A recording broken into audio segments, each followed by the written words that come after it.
Bonsoir à tous et merci d'être fidèles au programme de ITV. Il est 19h45, le journal est à la une de l'actualité. La fête de Korité, un discours porteur d'espoir. Macky Sall demande à chaque Sénégalais de tenir bon. Bientôt, tout reviendra à la normale. L'essentiel du discours du chef de l'État dans quelques instants. Le discours de Macky Sall, justement réitéré par le khalife général des Mourides, Serigne Mountakha Bassirou Mbacké a dirigé la prière ce matin à Touba.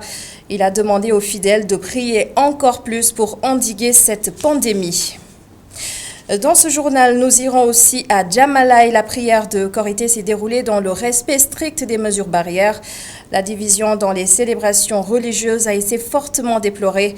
L'on propose même la réforme de la Commission nationale d'observation du croissant lunaire. Le développement, c'est dans un court instant.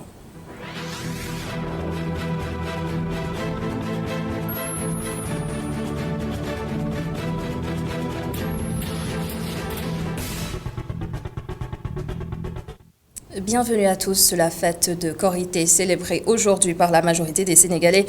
Une occasion pour le chef de l'État de réitérer son appel à la vigilance, mais surtout au respect des mesures d'hygiène sanitaire. Dans sa déclaration de ce matin à la télévision nationale, Macky Sall a fait savoir que depuis le début de la pandémie, c'est-à-dire depuis 2 mois, près de 20 000 personnes ont été prises en charge par les services sanitaires. Regardez.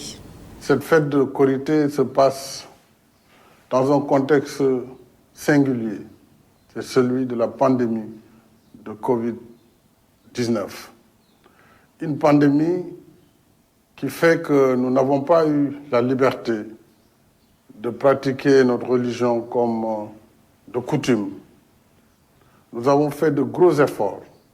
Je voudrais ici saluer les efforts de toute la communauté nationale.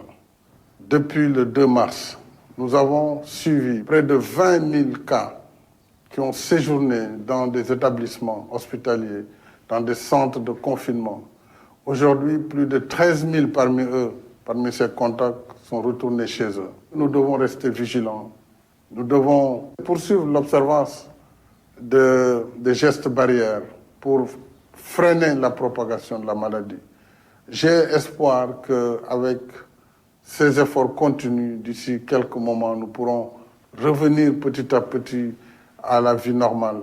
Et je continue à vous demander, je sais que c'est très difficile, mais c'est la seule voie, à vous demander de rester vigilants et de poursuivre ces efforts qui sont attendus de la part de chaque citoyen et de chaque citoyenne, afin qu'au lendemain de la Korité et d'ici la Tabaski, que nous puissions vraiment revenir à une vie meilleure. Massalikul Djinan a battu un record en termes d'affluence en ce jour de Korité. Ils étaient des milliers de fidèles musulmans au sein et en dehors de la grande mosquée. Les administrateurs des lieux disent avoir relevé le défi de faire respecter les mesures barrières. Et nous allons tout de suite regarder l'administrateur de la grande mosquée Massalikul Djinan, Makiou Faye. Il est au micro de Cheikh Hassan Anfal sur des images de Barasso. L'imam nous a demandé de nous retourner vers Dieu et il a prié que nous puissions nous retrouver dans des prières, dans de la pure dévotion et dans le retour vers Dieu pour que Dieu puisse nous épargner. Mais les mesures barrières, on nous a instruit de nous conformer aux recommandations de l'autorité administrative, des autorités médicales qui connaissent les pratiques qui peuvent en quelque sorte nous épargner un peu de la contamination en masse, c'est-à-dire la distanciation, le port des masques, le lavage des mains, entre autres.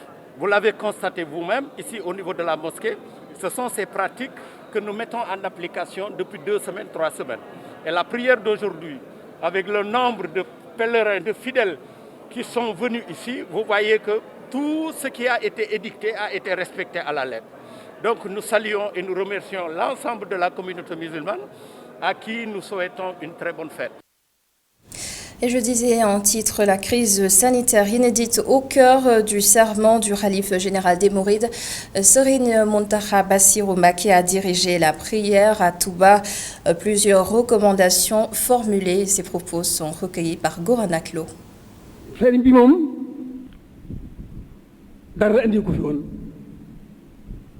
Le coronavirus est tout simplement une créature. Je demande aux fidèles de prier davantage pour endiguer la pandémie. Je rappelle que le virus est un être envoyé par Dieu et il s'en ira quand Dieu, le Créateur, en aura décidé. Nous devons revoir nos comportements.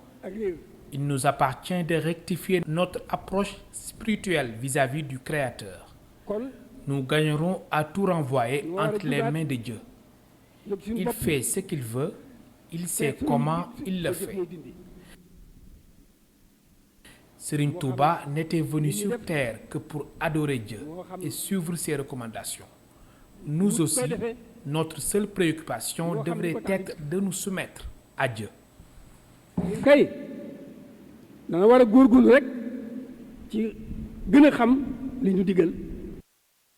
Et à Tivaouane, la Korité a été célébrée dans la sobriété. Aucun lieu de culte n'a ouvert ses portes. Quelques fidèles ont cependant fait leur recueillement au cimetière Bahia. Isidore Alexandre Sen depuis la ville sainte de Tivaouane. Pas comme les autres. À Tivaouane, mosquées comme Zawiya sont fermées. Même la célèbre place Khalkhous n'a pas échappé à la rigueur de la Covid-19. Les lieux sont presque déserts. Les rares fidèles qui se sont présentés sont venus se recueillir sur les tombes de leurs parents dans le cimetière qui jouxte l'espace qui abrite la prière pendant les grandes célébrations. La prière se déroulait ici, à la place Khalkhous. Mais cette année, nous nous contentons de venir dans le cimetière pour prier pour nos morts. C'est dommage, mais acceptons la volonté divine.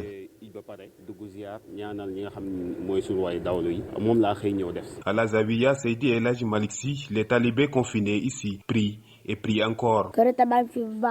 La Korité de l'année passée est bien meilleure. Puisse le Seigneur nous sauver de la Covid-19. Cette femme, trouvée non loin de la résidence du Khalife général des Tidianes, espère que la ville de Tivaouane va célébrer la Tabaski. Que le Tout-Puissant nous sauve ainsi que nos guides religieux. À pareille heure, c'était l'ambiance dans toute la ville de Tivaouane. Un Korité pareil, c'est du jamais vu. Mais espérons que les choses reviennent à la normale d'ici à la Tabaski. En attendant l'Eid el-Kébir et le prochain Maulid, Tivaouane continue de respecter les mesures barrières en égrenant son chapelet pour la fin du coronavirus. Merci beaucoup Isidore Alexandre Sen. Direction Djamalaï à présent. Respect des mesures de prévention ce matin lors de la prière. Port obligatoire de masque. La Korité est encore célébrée cette année dans la division. Seydina Mandione Thiaoulaye en a profité pour plaider pour la réforme de la Commission nationale d'observation du croissant lunaire. Les détails avec Abdourahmane Di et Séléman Diallo. C'est une marée blanche qui a déferlé sur Djamalaï. Ce nombre important de musulmans est venu s'acquitter à ce jour de la prière de Korité. Il a ainsi perpétué la tradition en plus du port de masque qui est obligatoire dans les lieux de culte. La distance réglementaire d'un mètre a également été respectée. Un impératif dans ce contexte pandémique. Quand nous avons reçu l'aval du marabout qu'il va prier à Djamalaï, nous avons pris toutes les dispositions pour que tout le monde puisse rejoindre Yoff et respecter les consignes sanitaires et sécuritaires pour que nous puissions prier dans de très bonnes conditions, comme vous pouvez le constater. Et justement, dans son sermon, Imam Libas Laye a beaucoup insisté sur ce virus à corona. Un virus qui, selon lui, fait partie, je cite, des soldats de Dieu.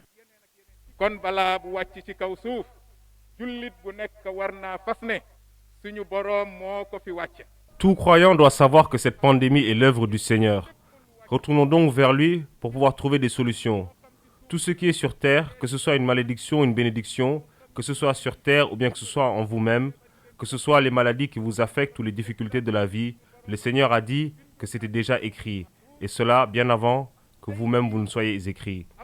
En cette période difficile, la seule chose essentielle que l'on puisse vous dire, c'est de retourner vers Dieu.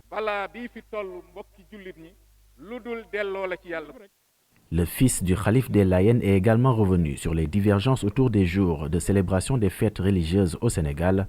Pour lui, il est temps de faire une refonte de la commission d'observation du croissant lunaire avec la participation des chefs religieux. Il est temps pour que les khalifes puissent désigner des gens qui seront, qui feront peut-être un huis clos par rapport à ce problème, pour en discuter et essayer de trouver des solutions. Et je crois que si nous le faisons, nous trouverons la solution, Inch'Allah. Et je crois que s'il faut que nous puissions prendre des choses au sérieux, il faudrait que les khalifs puissent se prononcer pour que nous puissions en discuter plus amplement. Premier du mois lunaire de Shawwal 1441, qui est célébré de manière exceptionnelle à Djamalaya à cause de la pandémie de coronavirus. Et la coordination des imams de Rebeuss a effectué la prière chez l'imam principal. Plusieurs dizaines de fidèles ont suivi cette prière depuis la rue Dial Diop. L'imam El Hadj Oumar Diène a aussi déploré la division notée lors des célébrations des fêtes musulmanes. Compte rendu signé Boubacar Dia Moussa Fall. À défaut de la mosquée, la coordination des imams de Rebeuss a choisi la rue Dial Diop pour célébrer l'Eid el-Fitr. Hommes, femmes, jeunes, adultes, personne ne veut rater ce moment sacré qui marque la fin de 30 jours de jeûne, d'abstinence et de prière. Une prière faite dans le respect des mesures barrières en cette période de pandémie, du gel hydroalcoolique pour les mains, distanciation physique pour la prière aussi, sans oublier les masques.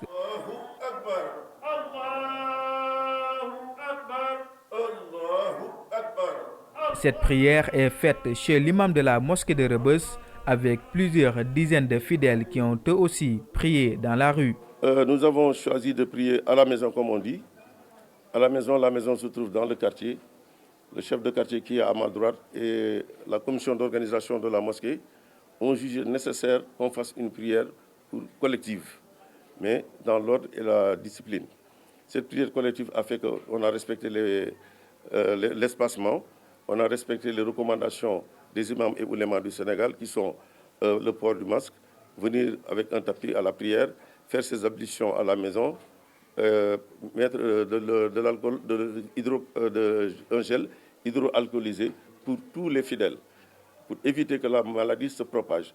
Donc quand on a su qu'on pouvait remplir les conditions, on a demandé aux gens du quartier qui nous sollicitaient qu'on fasse une prière, mais on a jugé nécessaire de le faire. Pourquoi s'abstenir alors qu'on a la possibilité de le faire?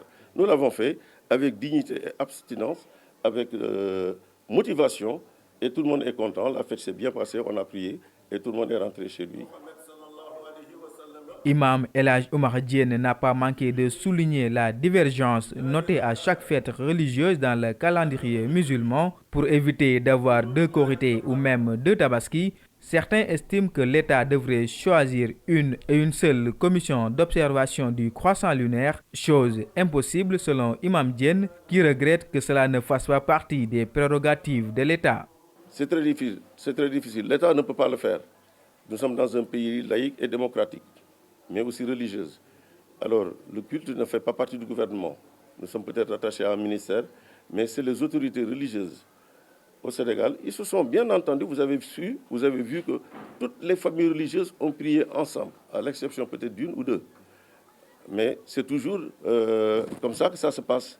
Chaque fois que, nous on a dit, si on voit la lune ici à Dakar, on coupe. Si on voit la lune aussi, on jeûne. Selon Imam El Hadj Oumar Diène, la prière dans les mosquées est bien possible si et seulement si les musulmans daignent venir prier dans le respect des mesures barrières.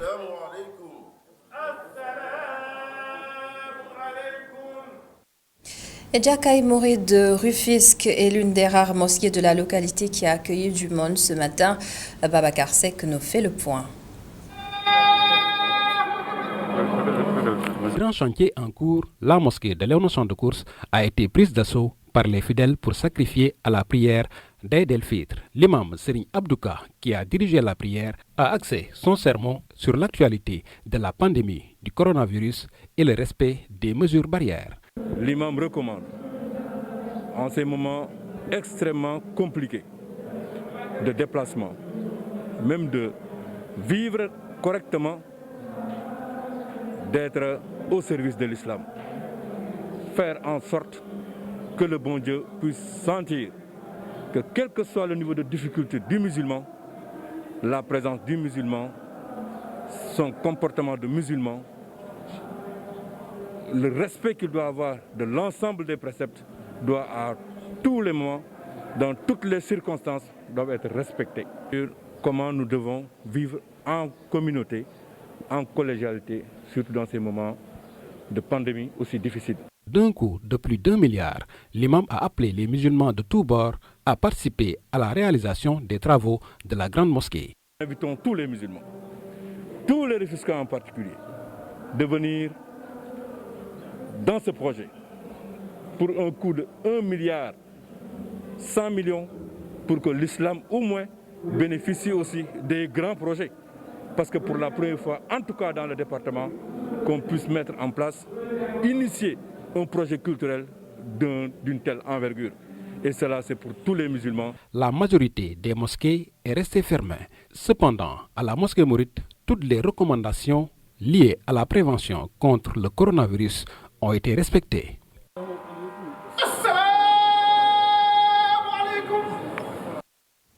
Et la région de Kolda, à l'instar du reste du Sénégal, a célébré la fin du Ramadan dans la simplicité. Dans son serment, l'imam Thierno Alassane Tall a appelé au sens de la responsabilité individuelle pour venir à bout du coronavirus. Seydou Diatta.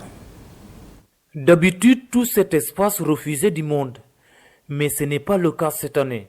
Néanmoins, Thierno Alassane Tall, imam ratib de Kolda, livre son sermon aux allures de piqûre de rappel, notamment sur les caractéristiques du Créateur et Maître de l'univers, juste pour indiquer aux fidèles que si l'humanité fait face aux fatalités de tout genre, c'est de notre faute avant d'inviter à l'introspection.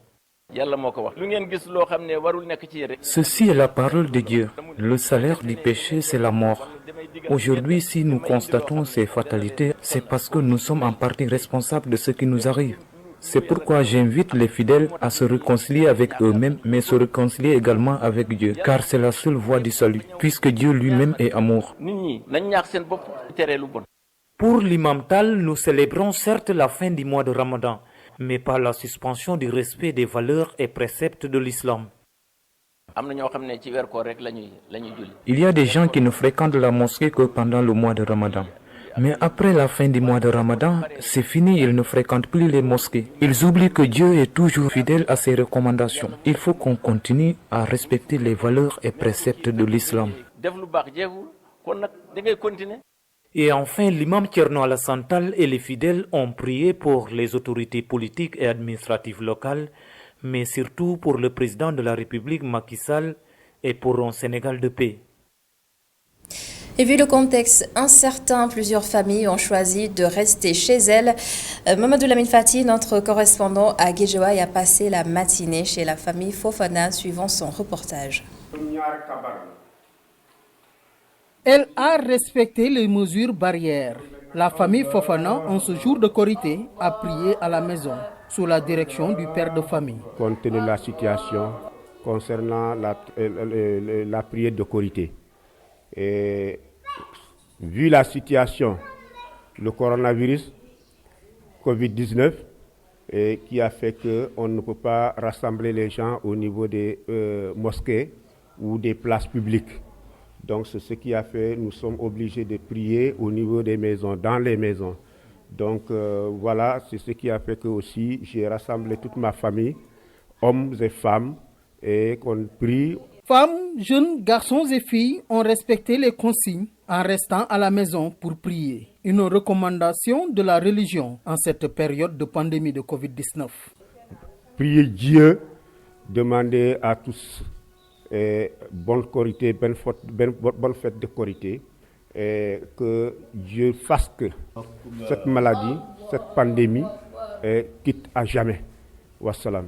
Mettre à l'abri sa famille du coronavirus, un rôle dévolu aux parents. Au moment où la transmission communautaire prend de l'ampleur à Guédiawaye, la famille Fofana a préféré tout simplement prier à la maison. Mamadou Lamine Fati, notre correspondant à Guédiawaye. L'actualité, c'est aussi l'évolution du coronavirus au Sénégal. La barre des 3000 est atteinte. Le ministre de la Santé l'a fait savoir aujourd'hui. Abdoulaye Diouf Sarr a livré de nouveaux chiffres, 71 nouvelles contaminations et 40 personnes déclarées guéries. Le ministre de la Santé et de l'Action sociale pour le point du jour. Sur 889 tests réalisés. 71 sont revenus positifs, soit un taux de positivité de 7,89%. Les cas positifs sont répartis comme suit. 66 cas contacts suivis par nos services, un cas importé localisé à Ziguinchor, 4 cas issus de la transmission communautaire à Grand Yoff, HLM Grand Yoff, à Guédiawaye et à Mbao. 40 patients hospitalisés ont été déclarés guéris ce jour. 12 cas graves sont pris en charge dans nos services de réanimation. L'état de santé des autres patients hospitalisés est stable. Le ministère de la Santé et de l'Action sociale, depuis le début de la pandémie, a enregistré 3047 cas positifs au Sénégal, dont 1456 sont guéris. Par conséquent, on a à ce jour 1555 patients sous traitement. Et dans le reste de l'actualité, mercredi prochain, l'Agence nationale de la statistique et de la démographie va lancer sa toute première enquête sur l'impact socio-économique de la pandémie de Covid-19. Cette enquête de l'ANSD doit fournir aux autorités des données fiables. Les précisions de Pape Ibrahim Ndiaye. La bataille contre le Covid-19 est sanitaire, mais également économique, pour permettre aux décideurs et au public de maîtriser l'impact socio-économique de la pandémie sur les ménages au Sénégal et de se projeter vers l'avenir. L'ANSD lance une enquête à partir de ce 27 mai prochain. Pour y parvenir, l'Agence nationale de la statistique et de la démographie cible près de 2500 ménages sur l'ensemble du territoire national, mené en partenariat avec la Banque mondiale, et servira de baromètre fiable aux acteurs économiques afin de mieux cerner les canaux par lesquels la pandémie affecte les ménages et à évaluer son impact sur les conditions de vie des populations les plus vulnérables. L'enjeu est économique mais aussi technologique. L'ANSD va mettre en place un système de collecte de données par téléphone mobile via son centre d'appel et selon une fréquence. Le Covid-19 impose un état d'urgence sociale en plus de l'état d'urgence sanitaire. Cette étude de l'agence. Et voilà, c'est la fin de ce journal. Merci de l'avoir suivi et merci à toute l'équipe de la régie. Déwéneti à tous.